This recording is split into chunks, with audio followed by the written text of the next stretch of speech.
जय हिंद दोस्तों, सबसे पहले समझते हैं खगोलीय विज्ञान क्या होता है। ठीक है, तो देख लीजिए, अंतरिक्ष में जितने भी चीजें हैं उन सब का गणना करना, जैसे तारों के बारे में गणना करना, ग्रह के बारे में गणना करना, उपग्रह के बारे में गणना करना, क्षुद्र ग्रह के बारे में गणना करना, उल्का पिंड के बारे में गणना करना, तो इन सभी के बारे में जानकारी इकट्ठा करना ही हमारा खगोलीय विज्ञान कहलाता है। ठीक है, तो खगोलीय विज्ञान के अंतर्गत हम सबसे पहले पढ़ेंगे, इस चैप्टर का नाम है हमारा सौर मंडल। हमारा सौर मंडल क्या है जी? सौर मंडल। तो सबसे पहले जानेंगे हम कि सौर मंडल है क्या। समझ, सौर मंडल किसे कहते हैं? सूर्य के चारों ओर घूमने वाले ग्रह, उपग्रह, क्षुद्र ग्रह, धूमकेतु, इन सभी के समूहों को हम लोग बोलते हैं सौर मंडल। ठीक है, सौर मंडल का जो मुखिया होता है वो कौन होता है जी? सूर्य होता है। सौर मंडल का मुखिया कौन होता है जी? सूर्य होता है। इसलिए सबसे पहले हम सूर्य का गणना ही करेंगे।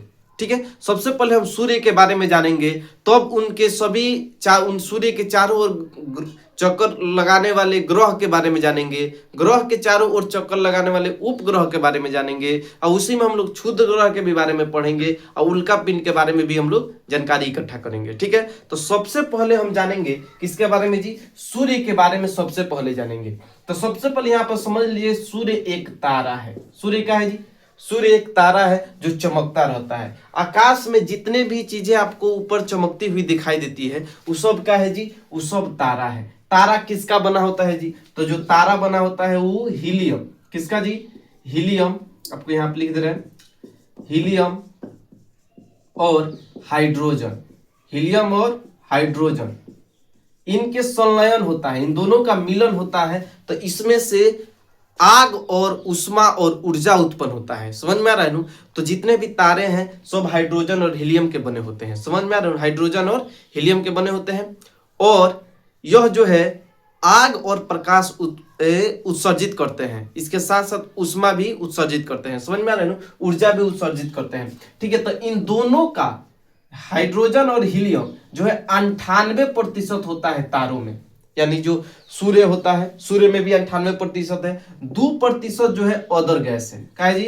अदर गैस है 2%। समझ में आ रहा है? तो 98% क्या है जी? हाइड्रोजन और हीलियम है, दोनों मिला हुआ है। ठीक है, किसमें? सूर्य में। तब जाके सूर्य का होता है, चमकता है, हमें प्रकाश देता है। ऐसे ही जितने भी आकाश में आपको तारे दिखाई देते हैं सब सूर्य के समान ही है, थोड़ा इससे बड़े हैं, थोड़ा इससे छोटे हैं। समझ में आ रहे हैं? लेकिन सूर्य जैसा ही वो भी प्रकाश देते हैं, लेकिन हमारे पृथ्वी तक उसका प्रकाश नहीं आ पाता है। क्यों नहीं आ पाता है? क्योंकि हमारे पृथ्वी से बहुत दूर है वो। लेकिन पृथ्वी के सबसे नजदीक तारा कौन है जी? सूर्य है। कौन है जी? सूर्य है, जिसका प्रकाश हमारे पृथ्वी तक आता है 8 मिनट लगभग 16-17 सेकेंड में। समझ में आ गया? तो हम सूर्य के बारे में सबसे पहले जानकारी इकट्ठा कर ली कि सूर्य किसका बना है जी? सूर्य हाइड्रोजन और हीलियम का बना है, उन दोनों का संलयन है। ठीक है, सूर्य को हम तारा बोल सकते हैं, या सूर्य को बोल सकते हैं गैसों का बना आग का गोला बोल सकते हैं। गैसों का बना आग का गोला बोल सकते हैं। समझ में गया? अब यहाँ पर 98% हीलियम हाइड्रोजन होता है, 2% अदर गैस होता है। समझ में गया? सूर्य के बारे में जानकारी इकट्ठा कर लिए। सूर्य का गुरुत्वाकर्षण बल सबसे अधिक है, इसीलिए जितने भी ग्रह हैं सब सूर्य का क्या करते हैं जी? चक्कर लगाते हैं। समझ में गया? अब हम चलते हैं ग्रह के बारे में जानते हैं।